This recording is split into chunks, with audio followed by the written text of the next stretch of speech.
Hello मित्रों। तो जैसा कि हमने कल अभी सल्तनत काल के बारे में चर्चा की थी और आज का हमारा टॉपिक है मुगल काल। तो मुगल काल के पहले हमको सल्तनत काल में जाना होगा, जहाँ से खींच के हम मुगल काल को लाएंगे। हुआ क्या था कि आपने देखा था सल्तनत काल का जो अंतिम शासक जिनका नाम था इब्राहिम लोदी, क्या हुआ था, वो पूरे देश में आतंक मचा के रख दिए थे। तो हुआ क्या कि आसपास के जो राजा थे वो एकदम त्रस्त हो गए थे उनके शासन से। तो उन्हीं के बीच में एक राजा थे जिनका नाम था राणा सांगा, और वो मेवाड़ के राजा थे।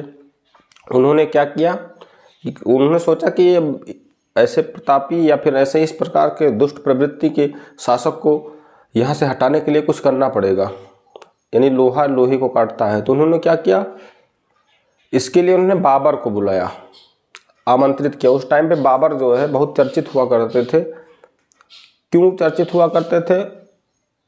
चर्चित इसलिए हुआ करते थे कि आपने देखा होगा इब्राहिम लोदी की बहुत विशालकाय सेना थी और बाबर आते हैं और वो अपनी छोटी सी सेना लेकर जो है इब्राहिम लोदी को परास्त कर देते हैं। तो उसका रीज़न भी क्या था? रीज़न यही था कि तोप का प्रयोग पहली बार हुआ था। जाहिर सी बात है कि अब तक युद्ध जो थे तलवार घोड़ों या और अस्त्र शस्त्र से यूज किए जाते थे, लड़े जाते थे। बट अभी क्या हुआ कि बदल गया ये युग। जब से बारूद से का प्रयोग जो हुआ था, मतलब पहली बार जाहिर सी बात है तोप का प्रयोग हुआ, तो इस तरीके से ये युद्ध जो है थोड़ा टेक्निकल हो गया था उस टाइम पे। वो भी किसने किया था? बाबर ने। इसीलिए छोटी सी सेना जो थी बाबर की, वो बड़ी सेना पे हावी हो गई और क्या हुआ, इब्राहिम लोदी को परास्त कर दिए। इब्राहिम लोदी को परास्त करने के बाद वहीं पे नींव पड़ती है किसकी? मुगल काल की। ठीक, वहीं पे मुगल काल की नींव पड़ती है। कौन डालता है? बाबर ने। तो ये मुगल काल का समय काल सबसे पहले जान लेते हैं। इसका समय काल जो था वो 1526 ईस्वी से लेकर 1875 ईस्वी तक था। इस मुगल काल का संस्थापक तो अब आपने देख ही लिया, बाबर था। अब धीरे धीरे करके हम इसमें जितने भी शासक थे उनके बारे में जानकारी या चर्चा करते हैं। तो सबसे पहले इसकी स्थापना किसने की थी? बाबर। तो जाहिर सी बात है पहले ये बाबर ही रहा होगा। बाबर का जो जन्म हुआ था वो एक फरगान घाटी है। फरगान घाटी में एक जगह है जिसका नाम है अंदीजान। जो ये जगह अभी कहाँ है? उज्बेकिस्तान में स्थित है। उज्बेकिस्तान, यहीं पे हुआ था बाबर का जन्म। इनके पिता का नाम, बाबर के पिता का नाम था उमर शेख मिर्जा।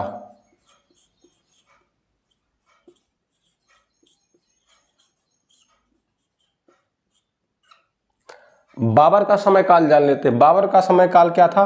1526 जो आई, यहीं से तो मुगल काल का सूत्रपात होता है, यहीं से शुरुआत होती है। तो जाहिर सी बात है 1526 से लेकर इनका 1530 तक टोटल समय काल था बाबर का। उसके बाद इनके द्वारा जो कुछ प्रमुख युद्ध लड़े गए थे उनके बारे में चर्चा कर लेते हैं। जाहिर सी बात है पहला युद्ध इनका जो था पानीपत का प्रथम युद्ध था, जो भी इब्राहिम लोदी के बीच लड़ा गया था।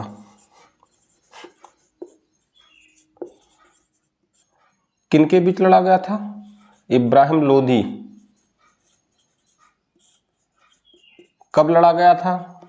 1526। फिर दूसरा युद्ध जो आता है इनका वो था खानवा का युद्ध।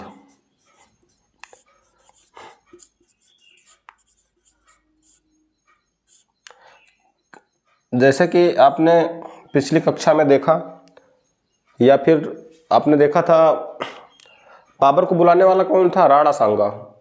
तो इससे एक सीख भी मिलती है इतिहास से कि अगर आप एक पड़ोसी को हटाने के लिए या उसको नुकसान पहुंचाने के लिए आप किसी तीसरे दुष्ट प्रवृत्ति के व्यक्ति को बुलाते हैं तो जाहिर सी बात है आप एक दिन उसको नुकसान पहुंचाने के बाद आपको नुकसान जरूर पहुंचाएगा।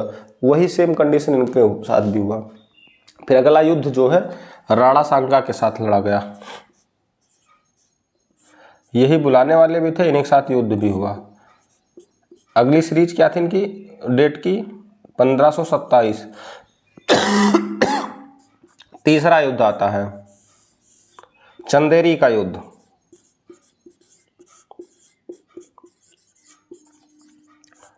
किनके साथ लड़ा गया? एक मेदिनी राय थे। कब लड़ा गया था? 1528। चौथा घाघरा का युद्ध।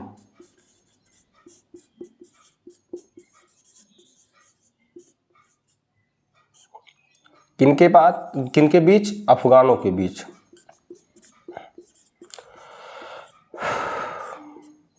कब लड़ा गया था? 1529। तो आपने एक चीज नोटिस किया होगा, इनका जो युद्ध है कितने सीरीज में लड़ा गया? 1526 में, फिर 27 में, 28 में, 29 में। ये युद्ध ही ज्यादातर बाबर में पूछे जाते हैं कि बाबर के मध्य और किन के मध्य जो युद्ध हुआ था। तो आप इसको अच्छे से जान भी लेंगे, बहुत सरल भी है कि सीरीज वाइज तो पहली बात युद्ध थे 26, 27, 28, 29। पहला तो आपको क्लियर था पानीपत, जाहिर सी बात है पानीपत का प्रथम युद्ध इब्राहिम लोदी के बीच में लड़ा गया। दूसरा भी आपको क्लियर ही होगा कि वही राणा सांगा जी इनको बुलाते हैं, उनके साथ युद्ध होता है। तीसरा युद्ध थोड़ा सा याद करना है कि मेदिनी राय के साथ हो गया था। चौथा जाहिर सी बात अफगानों के साथ हो गया था, घाघरा का। तो बहुत छोटा सा है, लेकिन क्वेश्चन जो ज्यादातर यहीं से पूछे जाते हैं, युद्ध से ही। हाँ, एक चीज और इसमें था कि जब ये खानवा का युद्ध जीत लेते हैं राणा सांगा से तो इनको एक उपाधि मिलती है जिनका नाम था गाजी। इनको गाजी की उपाधि दी जाती है। ठीक, इनको गाजी की उपाधि दी जाती है। तो इनके बारे में थोड़ा सा और एक जान लेते हैं कि इनकी भी एक आत्मकथा थी जिसका नाम था बाबरनामा, जो स्वयं इन्होंने खुद ही रचना किया था इसका, बाबरनामा। ठीक, इनके 4 पुत्र थे। अगर उत्तराधिकार से लेते हैं तो इनके पास 4 पुत्र थे। सबसे पहले कौन था? हुमायूं। दूसरा कौन था? कामरान। तीसरा कौन था? अस्करी। चौथा हिंदाल।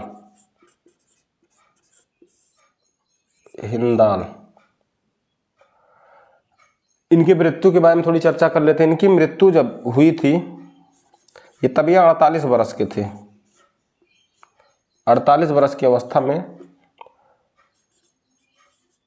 जब इनका शासनकाल 1530 तक था, जाहिर सी बात है मृत्यु भी 1530 में हुई होगी। इनको क्या किया था? आगरा में मृत्यु हुई थी। तो सबसे पहले इनको आगरा में दफनाया गया, फिर वहां से उठा के इनको काबुल में दफना दिया गया। ठीक, तो यही इतनी बात थी। आपने देखा होगा सबसे बड़े पुत्र हुमायूं थे। अब भाई गद्दी भी इन्हीं को मिलनी चाहिए थी, यानी कि शासक या उत्तराधिकारी यही बनेंगे, जाहिर सी बात है। तो हुमायूं के बारे में हम थोड़ी जानकारी एकत्रित कर लेते हैं। हुमायूं जब को शासन सत्ता मिलती है तब ये 23 वर्ष के थे।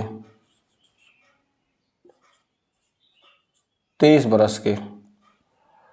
इनका शासनकाल क्या था? जाहिर 1530 में उनकी मृत्यु हुई थी और 1556 तक इन्होंने शासन किया था। हुमायूं की एक पत्नी थी जिनका नाम था पत्नी हमीदा बानो बेगम।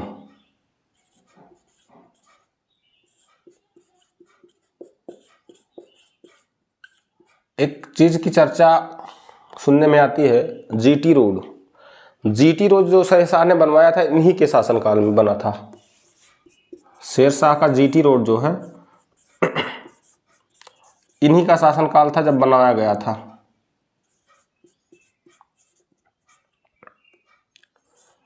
जैसे बाबर की एक आत्मकथा थी वैसे हुमायूं की भी एक आत्मकथा थी जिनका नाम था हुमायूं नामा, लेकिन ये इसको खुद ना लिखकर कौन लिखा था, इनकी एक बहन थी गुलबदन बेगम। गुलबदन बेगम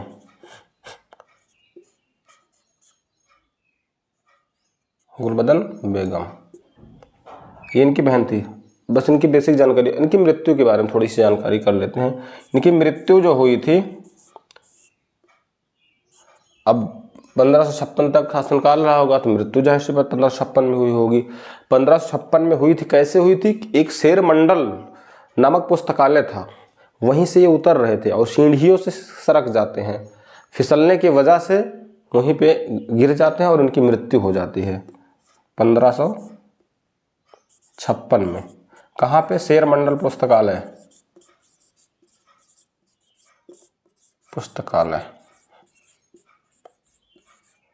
इतनी जानकारी काफ़ी है इनके बारे में। अब हम अगले शासक को जानते हैं। वो एक बहुत ही प्रभावशाली शासक थे जिनके बारे में बहुत अच्छी तरीके से जानते हैं हम, आप क्या शायद ही कोई ना जानता हो, जिनका नाम था अकबर।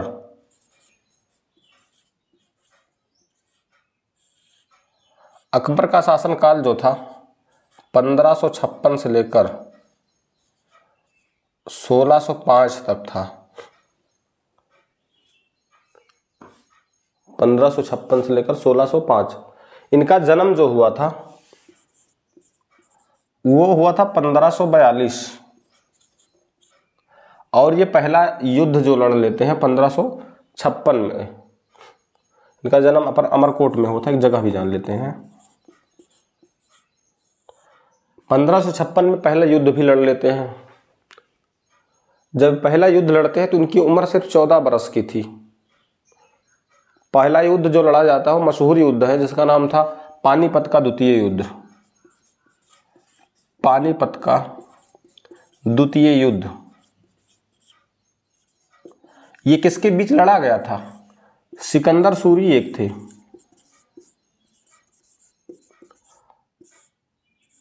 सिकंदर सूरी का एक सेनापति था जिसका नाम था हेमू। हेमू के बीच में लड़ा गया था। ये तो हो गई युद्ध के बारे में जानकारी। और एक इनके जो शासनकाल था उसको एक संज्ञा दी गई थी, इसे हिंदी साहित्य का स्वर्ण काल कहा जाता था।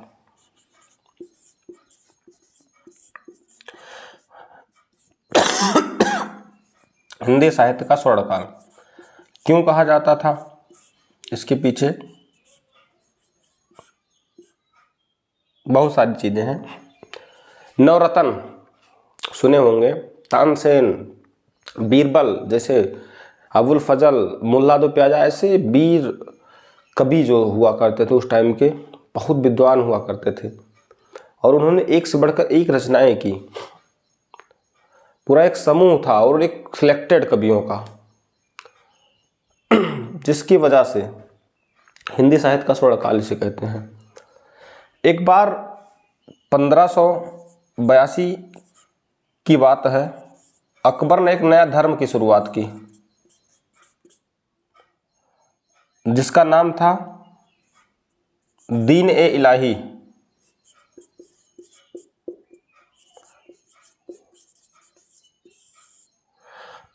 इस धर्म की दो बातें जानना हमको जरूरी है। वो दो बातें इस प्रकार हैं कि इस धर्म को सबसे पहले धारण करने वाला कौन था? अकबर खुद स्वयं। और दूसरी बात यह है कि इसको धारण करने वाला प्रथम हिंदू कौन था? उसका नाम था बीरबल। यही दो बातें हैं। इन दो बातों के साथ हम थोड़ा सा इनके नवरत्नों के बारे में जान लेते थे। नवरत्न थे कौन कौन? सबसे पहले बीरबल। अबुल फजल,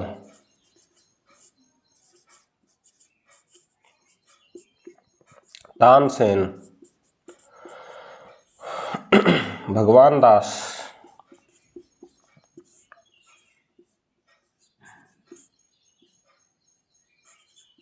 अब्दुल रहीम खान खाना,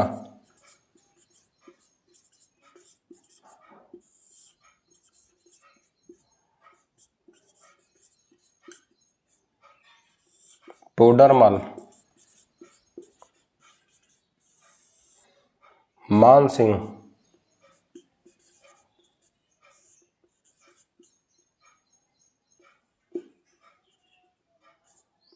मान सिंह के बाद एक कौन थे, मुल्ला दो प्याजा,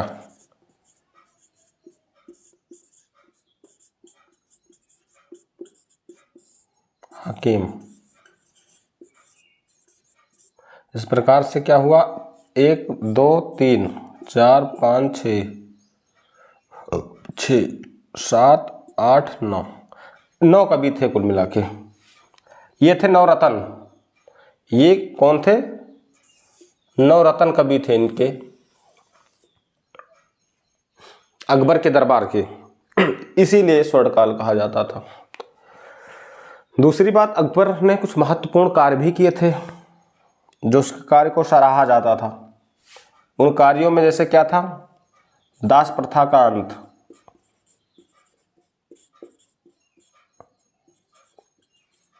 कृषि पे जो कर लगाए जाते थे या तीर्थ यात्रा पे जो कर लगते थे,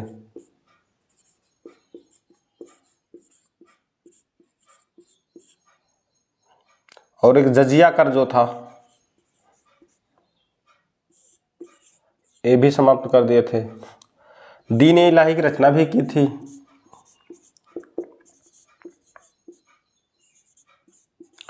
इलाही संबत भी बनवाया था।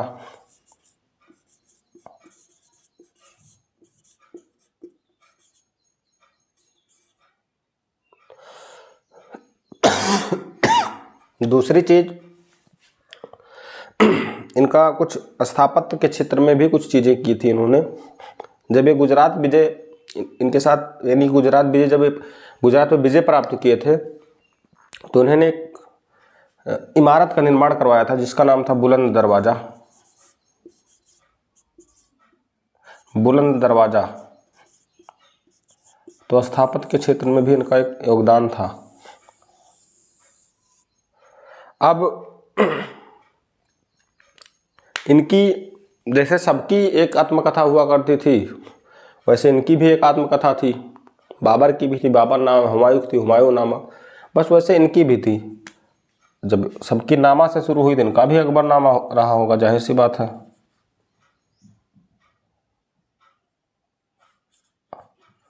और इसको लिखा, इन्हीं के दरबारी एक कवि थे, अबुल फजल जिनका नाम था।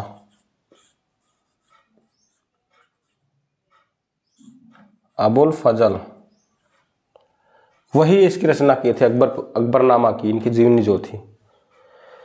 फिर उसके बाद क्या होता है, उसके बाद इनकी मृत्यु हो जाती है। मृत्यु कब होती है, मृत्यु जब इनका शासनकाल 1605 तक है, 1605 में इनकी मृत्यु हुई और इन्हें सिकंदरा में दफनाया गया। वो जगह कौन सी थी, ये आगरा के पास है जगह, ठीक कहाँ पे है, आगरा के पास ये जगह है। इतना हम अकबर महान के बारे में जान लेते हैं। इनकी तुलना या कंपेरिटिव इनकी हमेशा जो है अच्छे शासकों से ही की जा सकती है। अकबर की,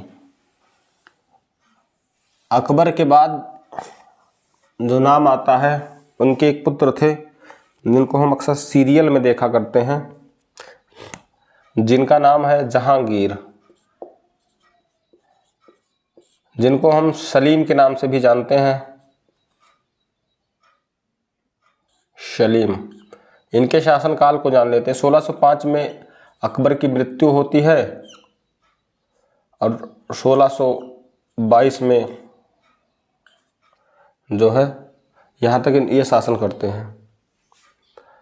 इनकी पत्नी के बारे में जान लेते हैं, जिनके बारे में अक्सर चर्चा होती रहती है।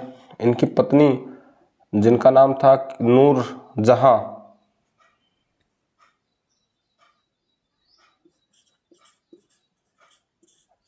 वास्तविक नेम इनका क्या था? मेहरुन्निसा।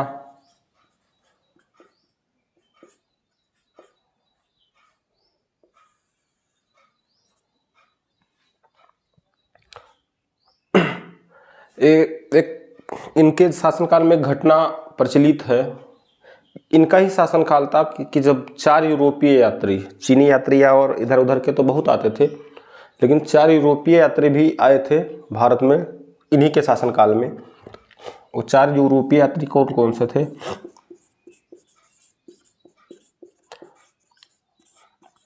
यात्री, पहले यात्री का नाम है हाकिंस, दूसरे यात्री का नाम है विलियम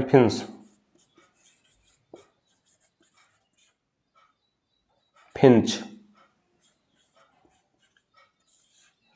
तीसरे यात्री का नाम है टॉमस रो, चौथे यात्री का नाम है एडवर्ड टेरी,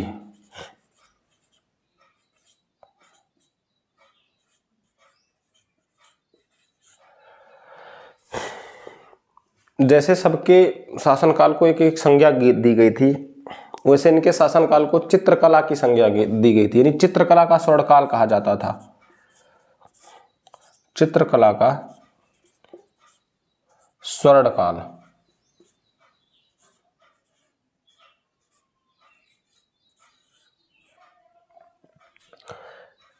इनके एक प्रमुख चित्रकार थे, जाहिर सी बात, चित्रकला की बात हो रही थी तो इनके प्रमुख चित्रकार जिनका नाम था अबुल हसन।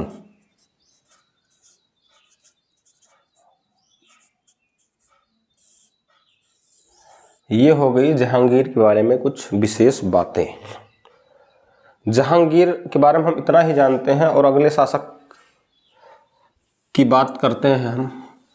वो भी एक बहुत महान शासक थे, इतने महान थे कि उनकी बनाई हुई चीज़ें आज हम अच्छी तरीके से देख सकते हैं। वही एक शासक थे जो भारत को ऐसी सी इमारतें देकर गए हैं जो शायद अभी हैं और अभी रहेंगे, जो चर्चा का विषय है हमेशा। उनका नाम था शेर शाह, शाहजहां। शाहजहां की बात कर रहे हैं हम। शाहजहां का शासनकाल जो था 1627 से लेकर 1657 तक था। इनकी पत्नी का नाम बहुत महत्वपूर्ण है, क्योंकि पत्नी ना होती तो आज 7वां अजूबा ना होता भारत में। पत्नी का नाम था अर्जुमंद बानो, और वास्तविक नेम क्या था?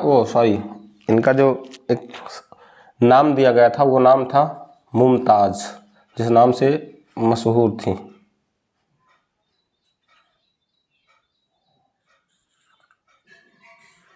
जैसे हर एक शासक के शासनकाल को एक संज्ञा दी गई थी, वैसे इनके भी शासन या शासन सत्ता या शासनकाल के बारे में भी एक संज्ञा दी गई है। उसे क्या कहा जाता था? स्थापत्य कला का स्वर्णकाल। स्थापत्य कला का स्वर्णकाल।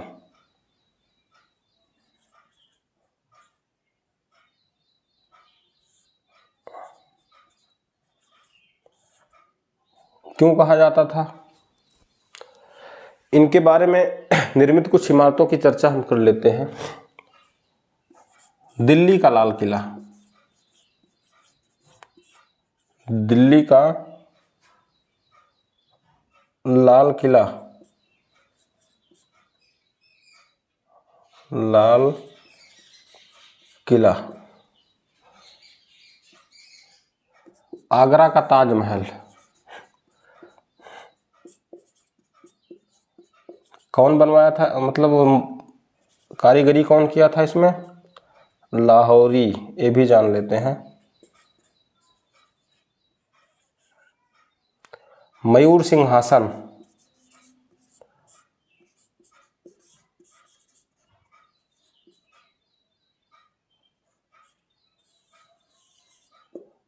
इसका कौन बनाया था? बादल खां एक थे कारीगर।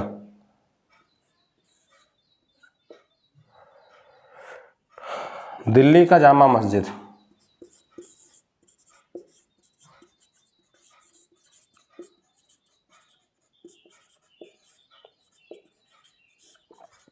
मस्जिद, ये इनके बनवाए गए कुछ प्रमुख स्थापत्य कला के उदाहरण हैं या प्रमुख इमारतें। फिर इतनी चीज़ें करने के बाद इनके जो दो पुत्र थे, जिनका नाम था दारा शिकोह और औरंगजेब, उत्तराधिकारी बनने के लिए युद्ध शुरू हो जाता है इनके जीवन काल में ही। और उस एक युद्ध होता है दोनों के बीच में, दारा शिकोह और औरंगजेब के बीच में। उस युद्ध का नाम था धर्मट का युद्ध।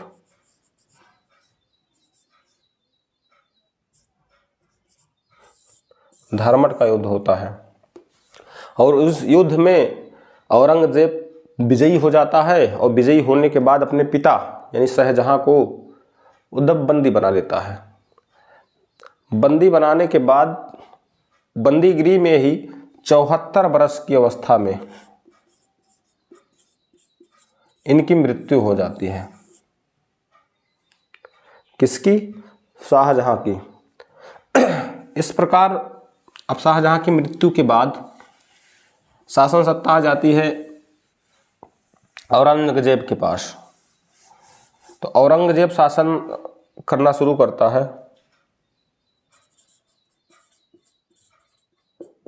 औरंगजेब शासनकाल क्या था इसका? 1658 से लेकर 1707 तक। जैसे शासन सत्ता इसके हाथ में आती है, इसने तुरंत आदेश दिया कई हिंदू प्रमुख मंदिर थे उनको तोड़ डालो। तोड़ना शुरू कर दिया और उसी के बीच उन प्रमुख मंदिरों का, कुछ प्रमुख मंदिरों का नाम जान लेते हैं। गुजरात का सोमनाथ मंदिर सुने होंगे आप लोग। सोमनाथ मंदिर कहाँ का था? गुजरात का।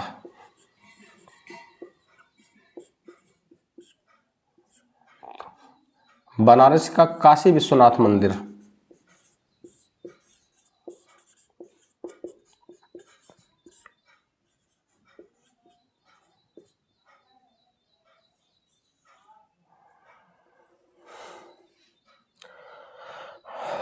और था मथुरा का केशवराय मंदिर।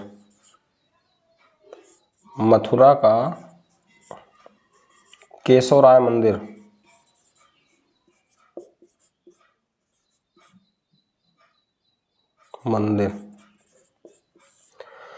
इन प्रमुख मंदिरों को तो तोड़ा ही, और बहुत सारी मंदिर थे, लेकिन ये प्रमुख मंदिर थे जिसने इनको तो तोड़वा दिया। फिर उसके बाद क्या होता है, बहुत सारी चीज़ें जनता पे भी थोप दिया, कर बढ़ा दिया। सबसे ज़्यादा कर वृद्धि कौन किया था? यही किया था मुगल काल में, खूब बढ़ाया कर। जजिया कर जो समाप्त था पुनः लागू कर दिया, पुनः प्रारंभ। यही सब देखते हुए इसको 2 उपाधि दी गई। इसको आलमगीर कहा जाने लगा। आलमगीर व जिंदा पीर, 2 उपाधियां इसको दे दी गई, जिंदा पीर या आलमगीर। और इसके शासन में इतना होते हुए भी एक विशेषता और थी कि सर्वाधिक हिंदू सेनापति जो थे इसी के शासनकाल में थे।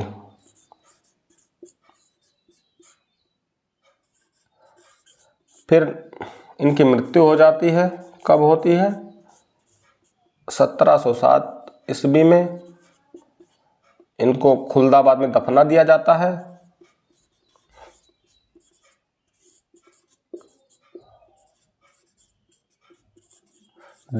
है। इस प्रकार वास्तविक रूप से मुगल साम्राज्य खत्म हो जाता है, वास्तविक रूप से देखा जाए। बट ऐसे ऐतिहासिक रूप से नहीं खत्म होता है, क्योंकि अभी बहुत से सारे वो थे, शासक थे, लेकिन उनमें जान नहीं थी। बहादुर शाह, जहांदार शाह, फर्रुखी सियार, मोहम्मद शाह, अहमद शाह, आलमगीर शाह आलम द्वितीय, अकबर द्वितीय, बहादुर शाह जफर द्वितीय भी कह सकते हैं इनको, यहाँ तक शासन चलता है इनका। बीच में तो कोई था नहीं कुछ। हाँ, अंत के बारे में जान लेते हैं, अंत कैसे होता है। बहादुर शाह जफर जो थे वो सबसे अंतिम शासक थे, द्वितीय वाले। ये 1857 की जो क्रांति हुई थी भारत में, उस टाइम पे जो भारतीय सैनिक थे उनका प्रतिनिधित्व कौन किया था? इन्होंने ही, बहादुर शाह जफर ने ही किया था 1857 की क्रांति में। ये एक शायर भी हुआ करते थे, लेकिन जब 1857 की क्रांति हुई और अंग्रेजों के द्वारा जब ये हार गए, तो हारने के बाद अंग्रेजों ने इनको बर्मा भेज दिया, म्यांमार जो अब है, म्यांमार भेज देता है। और वहीं जो है इनकी, समझ लीजिए कि वहीं पे इनकी मृत्यु हो जाती है। और वहीं पे मृत्यु होने के बाद ये मुगल काल जो था पूर्ण रूप से समाप्त हो जाता है। यही था मुगल काल, इससे ज़्यादा और कुछ नहीं है।